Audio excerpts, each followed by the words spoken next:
नमस्कार दोस्तों। और आज की पहली कहानी उत्तर प्रदेश के बिजनौर की है।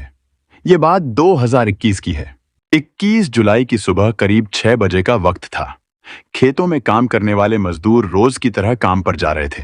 तभी कीरतपुर थाना क्षेत्र के मोहल्ला अफगानान के पश्चिम में स्थित वासित खां के आम के बाग में उन्होंने एक चारपाई पर किसी युवक की लाश देखी। मजदूरों ने तुरंत मोहल्ले के लोगों को इसकी खबर दी। मोहल्ले वाले जब वहां पहुंचे तो उन्होंने भी देखा कि एक युवक की लाश चारपाई पर पड़ी है। यह खबर तेजी से फैल गई और किसी ने इसकी सूचना कीरतपुर थाना पुलिस को दे दी।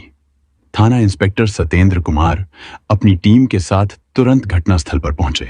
पुलिस ने लाश का निरीक्षण किया। मृतक की उम्र लगभग 27-28 साल लग रही थी। उसके माथे पर 3 गहरे घाव थे जो किसी धारदार हथियार से किए गए लग रहे थे। पुलिस ने जब मृतक के कपड़ों की तलाशी ली तो उसकी जेब से एक आधार कार्ड मिला।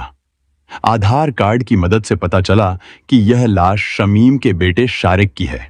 इंस्पेक्टर सतेंद्र कुमार ने मृतक शारिक के घरवालों को घटना की सूचना भिजवा दी। इसके बाद लाश को पोस्टमार्टम के लिए मोर्चरी भेज दिया और खुद थाने लौट आए। शारिक के पिता शमीम थाने आए तो उनकी तरफ से अज्ञात के खिलाफ भादंवी की धारा 302 के तहत मुकदमा दर्ज करा दिया। केस की जांच शुरू करते हुए इंस्पेक्टर सतेंद्र कुमार ने शमीम से पूछताछ की तो उन्होंने बताया कि 1.5-2 साल से शारिक घर नहीं आया था। वह अपने दोस्तों के साथ ही रहता था। जेल जाता था तो पता नहीं कौन लोग उसकी जमानत कराते थे। इंस्पेक्टर सतेंद्र कुमार ने शारिक के जमानतदारों व दोस्तों का पता लगाया तो उनमें से कुछ नाम शक के घेरे में आए। उन सब की डिटेल्स खंगाली गई तो उनमें से अनस नाम के युवक पर उनका शक पुख्ता हो गया। अनस ही वह व्यक्ति था जो शारिक के सबसे करीब था। दोनों हर काम साथ करते थे। घटना वाले दिन की अनस के फोन की लोकेशन शारिक के साथ घटनास्थल की आ रही थी। इसके अलावा दोनों की कॉल डिटेल्स में एक ऐसा नंबर भी मिला जिससे दोनों लगातार संपर्क में थे। उस नंबर से घटना की रात 12 बजे शारिक के फोन पर कॉल की गई थी जिसे शारिक ने रिसीव भी किया था।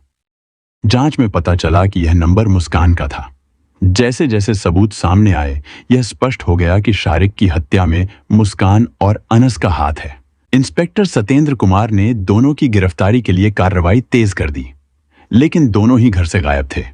25 जुलाई 2020 की सुबह करीब 5:15 बजे इंस्पेक्टर सतेंद्र कुमार ने अनस और मुस्कान को मोतीचूर गेट के पास से गिरफ्तार कर लिया। थाने लाकर जब उनसे सख्ती से पूछताछ की गई तो दोनों ने अपना जुर्म कबूल कर लिया और हत्या की वजह भी साफ साफ बता दी। बिजनौर में एक थाना है नगीना देहात। इसी थाने के अंतर्गत एक गांव आता है हरजानपुर। इसी गांव में नाजिम अंसारी का परिवार रहता है। परिवार में नाजिम की बेटी मुस्कान और 2 बेटे थे, हसन और साहिल, जो दूसरे शहर में काम करते थे। मुस्कान परिवार में इकलौती बेटी थी। इसी नाते उसे घर में ज्यादा लाड़ प्यार मिला। इसी प्यार दुलार ने मुस्कान को बेलगाम बना दिया था। बिजनौर में ही एक मोहल्ला है भाटान कुम्हार। यहीं पर शमीम अहमद का परिवार रहता था। परिवार में उनके 5 बेटे और एक बेटी थी। बेटी की शादी हो चुकी थी। शमीम अहमद के सभी बेटे कमा खा रहे थे सिवाय शारिक अहमद के। शारिक चौथे नंबर का बेटा था। उसे सीधे तरीके से पैसे कमाना अच्छा नहीं लगता था। उसे अपराध की दुनिया लुभाती थी जिसमें एक झटके में मालामाल हो जाने के रास्ते थे। शारिक ने भी अपराध की दुनिया में कदम रखा। शमीम अहमद ने शारिक से किनारा कर लिया। शारिक का हरजानपुर गांव जाना होता था, वहीं उसका दोस्त रहता था। वहां आने जाने के दौरान शारिक की मुलाकात मुस्कान से हुई थी। इसके बाद दोनों में दोस्ती हो गई। जब मुस्कान घर पर अकेली होती थी तब शारिक उसके घर पर मिलने जाने लगा। इन मुलाकातों में उसे पता चल गया कि मां बाप के काम पर जाने के बाद वह घर में अकेली रहती है। यह जानकर तो उसे जैसे मुंहमांगी मुराद मिल गई। अब वह उसी समय उसके घर जाता जब वह घर में अकेली होती। धीरे धीरे दोनों के बीच की दूरियां पूरी तरह खत्म हो गईं और उनका रिश्ता शारीरिक संबंधों तक पहुंच गया। शारिक अहमद, जो मुस्कान को लेकर दीवाना हो चुका था, ने अपनी मोहब्बत का इजहार करने के लिए बड़ा कदम उठाया। उसने शहर में खरीदा हुआ अपना एक प्लॉट मुस्कान के नाम कर दिया। शारिक ने न सिर्फ प्लॉट का नॉमिनी मुस्कान को बनाया, बल्कि नोटरी से प्रमाणित एक शपथ पत्र में साफ साफ लिख दिया कि अगर उसे कुछ हो जाता है तो उस प्लॉट की पूरी मालिकाना हक मुस्कान का होगा। वह चाहे तो उसे बेच भी सकती है। इस शपथ पत्र को देखकर मुस्कान बहुत खुश हुई। यह खुशी जायज भी थी, क्योंकि ऐसे वक्त में यह प्लॉट उसके बड़े काम आ सकता था। लेकिन इसी दौरान हालात ने करवट ली और शारिक को किसी मामले में लंबी सजा हो गई। अब वह लंबे समय के लिए जेल चला गया। शारिक के जेल जाने के बाद मुस्कान अकेली पड़ गई। उसकी शारीरिक और आर्थिक जरूरतें अब पूरी नहीं हो रही थीं। ऐसे में उसका दिल भटकने लगा। उसे ज्यादा दूर देखने की जरूरत नहीं पड़ी। शारिक का जिगरी दोस्त अनस उसकी नजरों में आ गया। अनस काजीपाड़ा मोहल्ले का रहने वाला था और खुद भी अपराधी प्रवृत्ति का था। उसके खिलाफ नगीना देहात थाने में एनडीपीएस एक्ट और बाइक चोरी के 2 मुकदमे दर्ज थे। शारिक और अनस बचपन के दोस्त थे और हर गलत काम में एक दूसरे का साथ देते थे। दोनों ही नशे के आदी थे। अनस शारिक और मुस्कान के रिश्ते से अच्छी तरह वाकिफ था। मुस्कान भी अनस को जानती थी। शारिक के जेल जाने के बाद मुस्कान ने अपनी जरूरतों के लिए अनस का सहारा लेना शुरू कर दिया। जब शारिक ने पहली बार अनस को मुस्कान से मिलवाया था, तभी अनस उसे देखता रह गया था। अब जब मुस्कान ने अनस की मदद लेनी शुरू की, तो वह उसके करीब आने लगी। मुस्कान ने धीरे धीरे अनस से हंसी मजाक करना शुरू कर दिया। वह उससे बड़े प्यार से बात करती और कभी कभी उसके बदन से हल्के हल्के चिपकने लगी। अनस समझ गया कि मुस्कान अब उसे चाहने लगी है। लेकिन मुस्कान की इस बदलती चाहत से शारिक और अनस की गहरी दोस्ती खतरे में पड़ने वाली थी। वैसे भी अपराध की दुनिया में दोस्ती और दुश्मनी स्थायी नहीं होती। अनस मुस्कान को पाने के लिए किसी भी हद तक जाने को तैयार था। मुस्कान ने अनस के साथ पहली बार जो शारीरिक संबंध बनाए, उसके बाद यह सिलसिला बेरोक टोक चलने लगा। अब दोनों के बीच कोई झिझक या दूरी नहीं बची थी। अनस और मुस्कान के बीच के संबंध इतने गहरे हो गए थे कि दोनों निकाह कर एक साथ रहने की योजना बना चुके थे। लेकिन उनके रास्ते में सबसे बड़ी रुकावट शारिक था। शारिक हाल ही में एनडीपीएस के एक मामले में जमानत पर जेल से छूटा था। उसके जेल से लौटने के बाद अनस और मुस्कान खुलकर नहीं मिल पा रहे थे। मुस्कान को शारिक के नाम पर दर्ज प्लॉट का लालच आ गया था। उसे पता था कि अगर वह अनस के साथ रहने लगती तो शारिक से मिलने वाला प्लॉट उसके हाथ से निकल जाता। इसके अलावा शारिक भी उसके और अनस के लिए खतरा बन सकता था। यही सोचकर मुस्कान ने अनस के साथ मिलकर शारिक को रास्ते से हटाने की साजिश रची। मुस्कान के लिए यह सौदा फायदेमंद था, क्योंकि शारिक के हटते ही उसे न केवल प्लॉट मिलता, बल्कि अनस भी हमेशा के लिए उसका हो जाता। उधर अनस को भी इस साजिश में अपना फायदा दिखा। उसे मुस्कान के साथ साथ प्लॉट पर भी कब्जा मिल सकता था। इसीलिए वह शारिक की हत्या के लिए तैयार हो गया। शारिक को इस बात का बिल्कुल भी अंदाजा नहीं था कि उसकी प्रेमिका मुस्कान और दोस्त अनस उसकी पीठ पीछे उसे धोखा दे रहे हैं। उस रात अनस ने बड़ी चालाकी से शारिक के साथ शराब पीने का प्लान बनाया। उसने खुद तो थोड़ी ही शराब पी, लेकिन शारिक को खूब पिलाई। बातों में उलझाकर वह शारिक को कीरतपुर के मोहल्ला अफगानान में वासिद खां के आम के बाग में ले गया। रात 12 बजे मुस्कान का फोन आया और शारिक ने उससे बात की। बातचीत खत्म होने के करीब 1 घंटे बाद नशे में धुत शारिक वहीं चारपाई पर लुढ़क गया। अनस ने अपनी चाल को अंजाम देते हुए सब्बल लोहे की रॉड से शारिक के माथे पर 3 बार वार किया। शारिक की मौके पर ही मौत हो गई। हत्या के बाद अनस ने शारिक का मोबाइल उसकी जेब से निकाल लिया और सब्बल समेत मोबाइल को छिपा दिया। फिर वह चुपचाप वहां से लौट आया। पकड़े जाने के डर से वह मुस्कान के साथ फरार हो गया। जांच में मिले सबूत और कॉल डिटेल्स की वजह से दोनों को गिरफ्तार कर लिया गया। अनस की निशानदेही पर पुलिस ने शारिक का मोबाइल और हत्या में इस्तेमाल सब्बल बरामद कर लिया।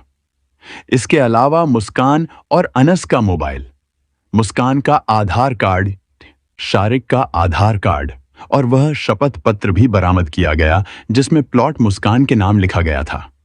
कागजी कार्रवाई पूरी होने के बाद पुलिस ने दोनों को न्यायालय में पेश किया, जहां से उन्हें जेल भेज दिया गया। आज की दूसरी कहानी मुंबई की है। ये बात 2016 की है। मुंबई सपनों का शहर है, लेकिन हर सपना सच नहीं होता। इलाहाबाद का मोहम्मद इमरान भी इन्हीं सपनों को लेकर इस माया नगरी में आया था। अपने रियल एस्टेट के मुनाफेदार काम को छोड़कर उसने एक्टिंग की दुनिया में नाम बनाने की ठान ली थी। जब फिल्मी दुनिया ने उसे नकार दिया तो उसे सिक्योरिटी गार्ड की नौकरी भी करनी पड़ी। वर्ष 2011 में इमरान को डायरेक्टर राम गोपाल वर्मा की फिल्म डिपार्टमेंट की शूटिंग के दौरान सुरक्षा ड्यूटी करने का मौका मिला। वहां उसने देखा कि फिल्मों में अपराध को किस तरह से पेश किया जाता है। यहीं उसकी मुलाकात हुई जीतेश नाम के व्यक्ति से।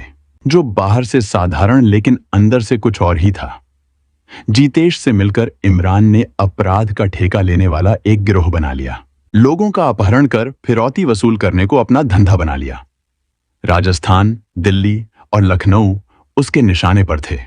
इमरान की जिंदगी का मोड़ यही नहीं रुका। इसी दौरान उसकी मुलाकात संदीप और नीतू से हुई। नीतू और संदीप एक साथ लिव इन रिलेशनशिप में रहते थे, लेकिन उनकी असल पहचान थी अपराध की दुनिया के खिलाड़ी। धीरे धीरे संदीप और नीतू इमरान के साथ मिल गए। तीनों ने मिलकर अपहरण के धंधे की एक खतरनाक साजिश रची। इस गैंग में नीतू का रोल सबसे अहम था। वह अपने झूठे रुतबे का इस्तेमाल कर शिकार फंसाती थी।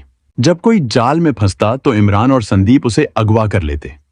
नीतू के जरिए इमरान बड़े बड़े लोगों को अपने शिकंजे में लाता। अपहरण के बाद मांग की गई फिरौती की रकम सीधा संदीप के बैंक अकाउंट में जमा कराई जाती। इस गिरोह का खेल धीरे धीरे बड़ा होता गया। इमरान, जीतेश, संदीप और नीतू एक गिरोह बनाकर काम कर रहे थे। नीतू अपनी पहचान और चालाकी का इस्तेमाल करते हुए लोगों को अपने जाल में फंसाने में माहिर थी। वह खुद को महिला आयोग की सदस्य बताती थी, जिससे लोग आसानी से उसकी बातों पर यकीन कर लेते। करीब 2 साल पहले नीतू की मुलाकात जल निगम के एक ठेकेदार से हुई।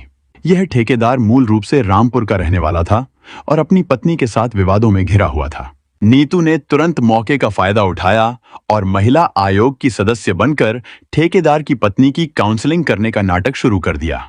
हर बार रामपुर जाकर नीतू ठेकेदार से 5,000 रुपए प्रति विजिट वसूलती थी। इसी ठेकेदार के जरिए नीतू की पहचान अब्दुल सलीम फरीदी से हुई। जल निगम में सेक्शन इंजीनियर फरीदी को नीतू ने अपनी झूठी पहचान और प्रभावशाली बातें दिखाकर भरोसे में ले लिया। नीतू को लगा कि फरीदी का अपहरण करने पर करोड़ों रुपए की फिरौती मिल सकती है। उसने उनकी जानकारी अपने साथियों संदीप और इमरान को दी और तीनों ने मिलकर फरीदी को अगवा करने का प्लान बना लिया। उनका इरादा था 3 करोड़ रुपए की फिरौती वसूलना। सलीम फरीदी नीतू और संदीप के परिचित थे, इसलिए उन्हें शक भी नहीं हुआ। नीतू ने अपनी चतुराई का इस्तेमाल करते हुए सलीम को लखनऊ के सहारागंज मॉल के पास बुलाया। वहां संदीप और इमरान पहले से ही तैयार थे। जैसे ही सलीम वहां पहुंचे, तीनों ने मिलकर उनका अपहरण कर लिया। सलीम को जबरदस्ती कार में डालकर इमरान उन्हें लेकर इलाहाबाद चला गया। इलाहाबाद पहुंचने के बाद शुरू हुई फिरौती की बातचीत, लेकिन जल्द ही हकीकत सामने आ गई। अपहर्ताओं ने उससे 2 करोड़ रुपए की फिरौती मांग ली। यह सुनकर फरीदी के होश उड़ गए। उसने अपहर्ताओं को बताया कि वह सेक्शन इंजीनियर नहीं बल्कि क्लर्क है। जब इस बात की जांच की गई तो फरीदी की बात सही साबित हुई और पूरी योजना मुश्किल में फंस गई। सलीम फरीदी की माली हालत इतनी अच्छी नहीं थी कि वह 3 करोड़ रुपए दे सकें। खेल बिगड़ते ही बदमाशों ने फरीदी से 10 लाख रुपए की फिरौती मांग ली। उन्होंने फिरौती की रकम मांगने और बातचीत के लिए फरीदी का ही मोबाइल फोन इस्तेमाल किया। जैसे ही रकम बैंक में जमा हुई, बदमाशों के बीच विवाद शुरू हो गया। संदीप के अकाउंट में फिरौती की रकम जमा होने का एसएमएस आते ही नीतू का कहना था कि फरीदी को मार देना चाहिए क्योंकि वह उन्हें पहचानता है। वहीं संदीप चाहता था कि नीतू को मार दिया जाए क्योंकि वह अब बोझ बन चुकी थी। नीतू संदीप से अपना पीछा छुड़ाना चाहती थी। इमरान ने फरीदी से वादा किया था कि वह फिरौती मिलने के बाद उसे जान से नहीं मारेगा, लेकिन जैसे ही नीतू ने फरीदी को मारने की जिद की, इमरान ने अपनी गुस्से में नीतू को गोली मार दी। फिर संदीप ने फिरौती की रकम में अपना हिस्सा मांगने की कोशिश की तो इमरान ने उसे भी जान से मार डाला। संदीप और नीतू की हत्या के बाद इमरान और जीतेश मुंबई भागने की तैयारी में लग गए। इमरान ने नीतू की लाश को इलाहाबाद के मलाका क्षेत्र में फेंक दिया और फरीदी को 3,000 रुपए देकर छोड़ दिया। इसके बाद इमरान ने संदीप का चेहरा पत्थर से कुचलकर उसे गोली मार दी। उसका शव हंडिया बगहा हाईवे पर झाड़ियों में फेंक दिया गया, जबकि नीतू की लाश करीब 4 किलोमीटर आगे नैनी में ठिकाने लगा दी। संदीप और नीतू की हत्या के बाद इमरान और जीतेश मुंबई भागने की फिराक में जुट गए। लखनऊ के अमौसी एयरपोर्ट से दोनों ने अपना मुंबई का टिकट कटाया और जहाज में बैठ गए। इस बात की सूचना लखनऊ पुलिस को लग चुकी थी।